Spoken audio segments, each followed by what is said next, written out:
అందరికీ నమస్కారం friends. Welcome to my channel SS study circle. Eenadu పేపర్లో వచ్చేటువంటి ముఖ్యమైన కరెంట్ అఫైర్స్ అనేది ప్రతిరోజు కూడా మన ఛానల్లో డిస్కస్ చేస్తున్నాం.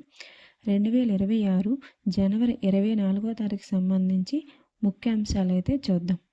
మొదటి అంశం వచ్చి ఆపరేషన్ సింధూర్ శకటం గురించి, 2 బ్యాక్టీరియాతో చర్మ ఔషధం, 3 జపాన్ పార్లమెంటు రద్దు గురించి, 4 యూనికార్న్గా జెస్పై, 5 విబి రామ్జీ పథకం గురించి. వీటితో పాటు మరికొన్ని ముఖ్య అంశాలు అయితే ఈరోజైతే డిస్కస్ చేద్దాం. అందులో మొదటి అంశం వచ్చి ఆపరేషన్ సింధూర్ శకటం. దీని గురించి చూద్దాం.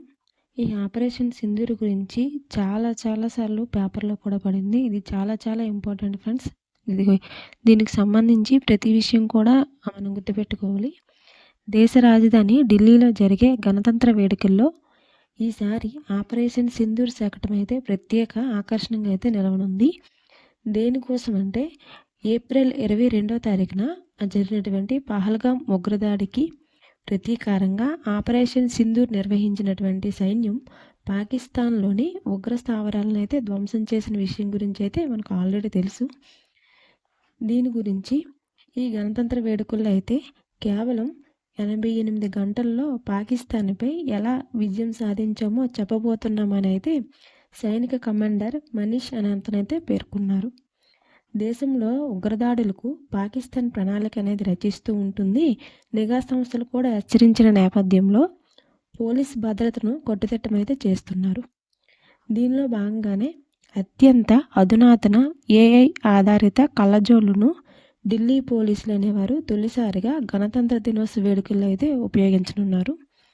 ఈ కళ్ళజోడు అనేది ఏ విధంగా పనిచేస్తుందంటే రద్దీ ప్రాంతాల్లో ఎవరైనా అనుమానితులు కనిపిస్తే వారి ముఖాలను స్కాన్ చేసి క్షణంలో వారి వివరాలను అయితే అందిస్తూ ఉంటుంది.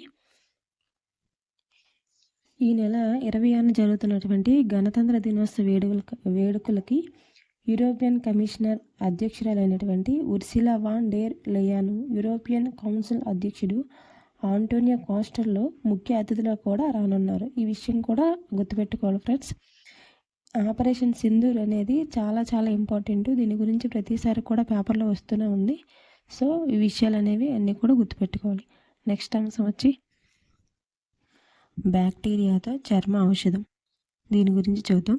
మధ్యప్రదేశ్లోని వేడినీటి బొగ్గల్లోని నీటికి చర్మ వ్యాధులను నయం చేసే గుణం ఉందనేసి అయితే తరతరాలుగా అయితే నమ్ముతున్నారు. ఇది శాస్త్రీయపరంగా కూడా రుజువైంది. వీటికి చర్మ వ్యాధులను, గాయాలు, ఫంగల్ ఇన్ఫెక్షన్పై పోరాడే సామర్థ్యం ఉందనేసి అయితే పరిశోధనలో కూడా నిజమైంది. దీనిపై పరిశోధన ఎవరు చేశారంటే భోపాల్లోని బర్కతుల్లా విశ్వవిద్యాలయానికి చెందినటువంటి మైక్రోబయాలజీ శాఖలో అసోసియేట్ ప్రొఫెసర్ అయిన అతనైతే ఈ పరిశోధన అయితే చేశారు.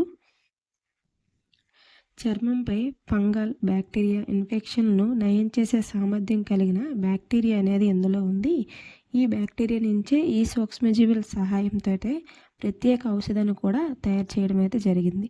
దీనికి సంబంధించి క్వశ్చన్ ఏ విధంగా అడుగుతారంటే ఇటీవలి ఏ రాష్ట్రంలో వేడినీటి బొగ్గల్లోని బ్యాక్టీరియాతో అయితే చర్మ ఔషధాన్ని అయితే తయారు చేశారని అడగవచ్చు. మధ్యప్రదేశ్ రాష్ట్రం. నెక్స్ట్ అంశం వచ్చి జపాన్ పార్లమెంటు రద్దు. దీని గురించి చూద్దాం. జపాన్ పార్లమెంటు దిగువ సభను రద్దు చేసి ఫిబ్రవరి 8న ఎన్నికలు జరుపుతామని అయితే ప్రకటన అయితే చేశారు. 465 సీట్లు గల దిగువ సభకు 12 రోజుల పాటు ఎన్నికల ప్రచారం అనేది జరుగుతుందని కూడా చెప్పడం జరిగింది. ఈ ఎన్నికలు అయిన తర్వాత దీని గురించి అయితే పూర్తిగా అయితే డిస్కస్ చేద్దాం ఫ్రెండ్స్. నెక్స్ట్ అంశం వచ్చి యూనికార్న్గా జెస్పే. దీని గురించి అయితే చూద్దాం. ఫిన్టెక్ సంస్థ జెస్పే సరికొత్త యూనికార్న్గా అయితే అవతరించింది. జెస్పే విలువను 1.2 బిలియన్లుగా అయితే పరిగణిస్తుంది. అంటే సుమారు 10,920 కోట్లు. $50 బిలియన్ వెస్ట్ బ్రిడ్జ్ క్యాపిటల్ తాజాగా అయితే అందజేసింది. అంటే ఏంటంటే 455 కోట్ల దగ్గర అందజేసింది. గత ఏడాది సంస్థ యొక్క విలువ $900 బిలియన్ అయితే ఉంది. కార్యకలాపాలను అంతర్జాతీయంగా విస్తరించేందుకు తాజాగా సమీకరించిన నిధులను వినియోగించాలన్నది జెస్పే యొక్క ప్రణాళిక. తమ ప్లాట్ఫామ్ ద్వారా జరిగిన వార్షిక చెల్లింపుల విలువ ఎక్కడికి వచ్చిందంటే 91 లక్షల కోట్లకైతే అధిగమించినట్లు జెస్పే అనేది ప్రకటన అయితే చేసింది. నెక్స్ట్ అంశం వచ్చి రష్యా ఉక్రెయిన్ దేశాల మధ్య శాంతి చర్చలు. దీని గురించి చూద్దాం. 4 సంవత్సరాలుగా కొనసాగుతున్న రష్యా ఉక్రెయిన్ యుద్ధానికి ముగింపు పలికే లక్ష్యంతో అమెరికా మధ్యవర్తిత్వంతో అయితే శాంతి చర్చలు అనేవి నిర్వహిస్తున్నారు. ఈ శాంతి చర్చలు అనేవి యునైటెడ్ అరబ్ ఎమిరేట్స్ రాజధాని అయినటువంటి అబుదాబిలో అయితే ప్రారంభమవుతాయి. ఈ చర్చలు ప్రారంభానికి ముందే రష్యా అధ్యక్షుడైనటువంటి పుతిన్ ఒక షరతునైతే విధించారు. యుద్ధాన్ని నిలిపివేయాలంటే ఉక్రెయిన్ డాన్బాస్ ప్రాంతం నుంచి అయితే ఉక్రెయిన్ సేనలు అనేవి వైదొలగాల్సిన అవసరం ఉంది అనేసి అమెరికా నుంచి వచ్చినటువంటి రాయబారికి అయితే రష్యా అధ్యక్షుడు పుతిన్ అయితే చెప్పడం జరిగింది. రష్యా షరతులు ఎలా ఉన్నప్పటికీ కూడా తాము చర్చల్లో పాల్గొంటామని ఉక్రెయిన్ అధ్యక్షుడు జెలెన్స్కీ అయితే పేర్కొన్నారు. దీనికి సంబంధించి క్వశ్చన్ ఏ విధంగా అడగొచ్చు అంటే, రష్యా ఉక్రెయిన్ మధ్య అమెరికా మధ్యవర్తిత్వంతో శాంతి చర్చలు అయితే నిర్వహించారు, ఎక్కడ నిర్వహించారని అడగవచ్చు. యునైటెడ్ అరబ్ ఎమిరేట్స్ రాజధాని అయినటువంటి అబుదాబిలో అయితే ఇవి నిర్వహిస్తారు. నెక్స్ట్ అంశం వచ్చి గంధ కుటీరు. దీని గురించి అయితే చూద్దాం. రాష్ట్రపతి ద్రౌపది ముర్ము గారు ఒక గంధ కుటీర్ను రాష్ట్రపతి భవన్లో అయితే ప్రారంభించారు. ఈ గంధ కుటీర్లో తెలుగు, తమిళం, కన్నడ, ఒడియాతో సహా 11 ప్రాచీన భారతీయ భాష పుస్తకాలు, రాతపత్రులకు చోటైతే దక్కింది. ఈ విభాగంలో వలస పాలనకు సంబంధించిన పుస్తకాలనే ఉండేవి అంతకుముందు. ఇప్పుడు భారత సంస్కృతి వారసత్వం గురించి ప్రజల్లో అవగాహన పెంచడానికి, వలస పాలన ప్రభావాలను వదిలించుకోవాలన్న లక్ష్యానికి అనుగుణంగా అయితే ఈ చర్యను చేపడుతున్నట్లయితే ద్రౌపది ముర్ము గారు అయితే చెప్పడం జరిగింది. దీనిలో తాళపత్ర గ్రంథాలు, కాగితం, చెట్టు బెరడు, వస్త్రాలపై రాసిన 50 రాతపత్రులు కూడా ఇందులో అయితే ఉన్నాయి. నెక్స్ట్ అంశం వచ్చి అత్యాధునికంగా సువిశాల సుప్రీంకోర్టు. దీని గురించి అయితే చూద్దాం. Hyderabad metropolitan development authority versus Cyberabad expressway limited case విచారణ సమయంలో ఢిల్లీలో ట్రాఫిక్ సమస్యలు ప్రస్తావనకు వచ్చాయి. దీనిలో భాగంగా సుప్రీంకోర్టు ప్రధాని అయినటువంటి జస్టిస్ సూర్యకాంత్ అయితే కొన్ని విషయాలు అయితే వెల్లడించారు. ఏంటంటే, దేశ రాజధాని ఢిల్లీలో ఉన్న సుప్రీంకోర్టు ప్రాంగణం అత్యాధునిక వసతులతో, సువిశాల భవనాలతో అయితే సరికొత్త రూపం అయితే దాల్చుకుంటుందనేసి ఏర్పాటు చేస్తున్నామని అయితే చెప్పడం జరిగింది.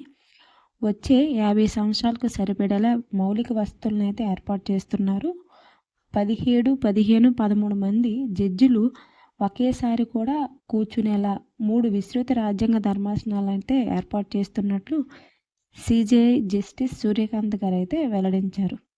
మెట్రో రైలు నేరుగా కోర్టు ప్రాంగణంలోకి వచ్చేలా అయితే ప్రణాళికలను సిద్ధం చేస్తున్నట్లు కూడా చెప్పడం జరిగింది. నెక్స్ట్ అంశం వచ్చి గుజరాత్లో ప్రభుత్వానికి విద్యుత్ విక్రయిస్తున్న గ్రామం. దీని గురించి అయితే చూద్దాం. గుజరాత్లోని బనారస్ కంఠ జిల్లా రూపపుర గ్రామము పూర్తిగా సౌరశక్తిని వినియోగించుకుంటుంది. ఇక్కడ 90% ఈ గ్రామంలోని ఇల్లు, పొలాల వద్ద అయితే సోలార్ ప్యానెల్సే ఉన్నాయి.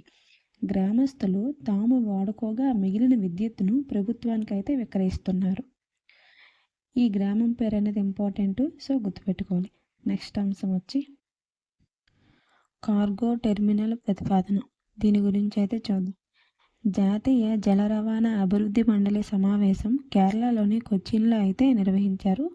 ఈ సమావేశాన్ని కేంద్ర మంత్రి సర్బానంద సోనోవాల్ అధ్యక్షతన అయితే ఈ సమావేశం అయితే నిర్వహించారు.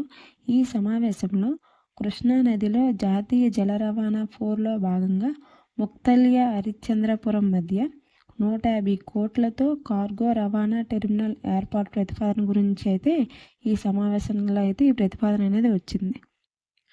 నెక్స్ట్ అంశం వచ్చి ఆంధ్రప్రదేశ్ రాష్ట్రం వార్తల్లో నిలిచింది. దీని గురించి అయితే చూద్దాం.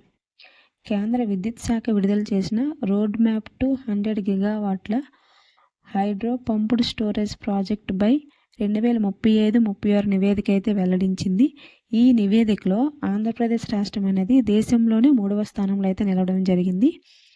మొదటి స్థానం వచ్చి 56,335 మెగావాట్ల సామర్థ్యంతో మహారాష్ట్ర అనేది మొదటి స్థానంలో ఉంది. 2 వచ్చి ఒడిస్సా, థర్డ్ ప్లేస్ వచ్చి ఆంధ్రప్రదేశ్ అనేది నిలవడం జరిగింది.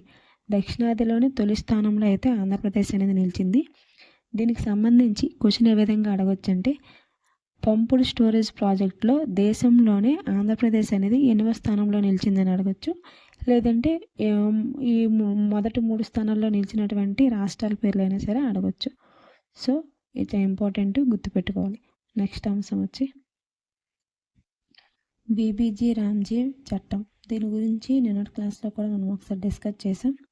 బీబీ రామ్జీ చట్టానికి వ్యతిరేకంగా తమిళనాడు శాసనసభలో తీర్మానం అయితే ప్రవేశపెట్టారు. కేంద్ర ప్రభుత్వం బీబీ రామ్జీ చట్టానికి వ్యతిరేకంగా తమిళనాడు శాసనసభలో ముఖ్యమంత్రి అయినటువంటి ఎంకే స్టాలిన్ ప్రత్యేక తీర్మానాన్ని అయితే ప్రవేశపెట్టారు. ఈ తీర్మానంలో 100 రోజుల ఉపాధి హామీ పథకాన్ని మహాత్మా గాంధీ పేరిటే కొనసాగించాలని, ఉపాధి మార్గదర్శకాలను రాష్ట్ర ప్రభుత్వమే రూపొందించుకునేలా వీలు కల్పించాలని, రాష్ట్ర పరిస్థితులకు అనుగుణంగా నిధులు కూడా కేటాయించాలని అయితే ఈ బిల్లులో అయితే ప్రస్తావించారు. సభలో ఈ తీర్మానం అనేది ఏకగ్రీవంగా అయితే ఆమోదం అయితే పొందింది. నెక్స్ట్ అంశం వచ్చి పంబన్ పాత రైల్వే వంతెన తొలగింపు. దీని గురించి అయితే చూద్దాం. తమిళనాడులోని రామనాథపురం జిల్లాలో ఉన్న పంబన్ పాత రైల్వే వంతెన అయితే తొలగిస్తున్నారు. ఈ వంతెన గురించి అయితే కొన్ని విషయాలు అయితే చూద్దాం. మండపం రామేశ్వరం ద్వీపాన్ని కలిపి చారిత్రక చిహ్నంగా ఉన్న పంబన్ పాత రైల్వే వంతెనను 1914లో అయితే ప్రారంభించారు. ఇది సుమారు 2.3 కిలోమీటర్ల పొడవు అయితే ఉంటుంది. పడవలు వెళ్ళేలా పట్టాల మధ్య లిఫ్ట్ తరహాలో ఏర్పాటు చేసిన వంతెన ఇది. 1964లో ఒక తుఫాన్ అయితే వచ్చింది. ఈ తుఫాను కారణంగా అయితే ఈ వంతెన అనేది కొంచెం విధ్వంసం అయితే అయ్యింది. దాన్ని మళ్ళీ పునరుద్ధరించారు. తరచూ కూడా సాంకేతిక సమస్యలు తలెత్తడంతో కొత్త బ్రిడ్జికి అయితే 2019లో అయితే శంకుస్థాపన అనేది చేశారు. 2020 నుంచి కూడా దాని పనులు కూడా ప్రారంభించారు. ఇది దేశంలోనే మొట్టమొదటి వర్టికల్ లిఫ్ట్ రైల్వే సముద్ర వంతెనగా అయితే పేరుగాంచింది. పడవలు వెళ్ళేటప్పుడు పాత వంతెన తెరవలసిన అవసరం వస్తుంది. దీనివలన దీన్ని తొలగించి ఈ కొత్త వంతెనకైతే శ్రీకారం అయితే చుడుతున్నారు. చూసారు కదా ఫ్రెండ్స్, 2026 జనవరి 24వ తారీఖు సంబంధించి ముఖ్యమైన కరెంట్ అఫైర్స్ అయితే డిస్కస్ చేసాం. ఇదే విధంగా ప్రతిరోజు కూడా మన ఛానల్లో ఈనాడు పేపర్లో వచ్చేటువంటి ముఖ్యమైన కరెంట్ అఫైర్స్ అనేది డిస్కస్ చేస్తున్నాం. అండ్ జాబ్ అప్డేట్స్ కూడా చెప్తూ ఉన్నాము. So please support my channel. మన ఛానల్ని సబ్స్క్రైబ్ చేయండి, లైక్ చేయండి. మీ ఫ్రెండ్స్ ఎవరైనా సరే కాంపిటేటివ్గా చదువుతూ ఉన్నట్లయితే వాళ్ళకి ఈ క్లాసెస్ అనేవి ఎంతగానో యూజ్ అవుతాయి కాబట్టి మన క్లాసెస్ అనేవి మీ ఫ్రెండ్స్కి అయితే షేర్ చేయండి ఫ్రెండ్స్.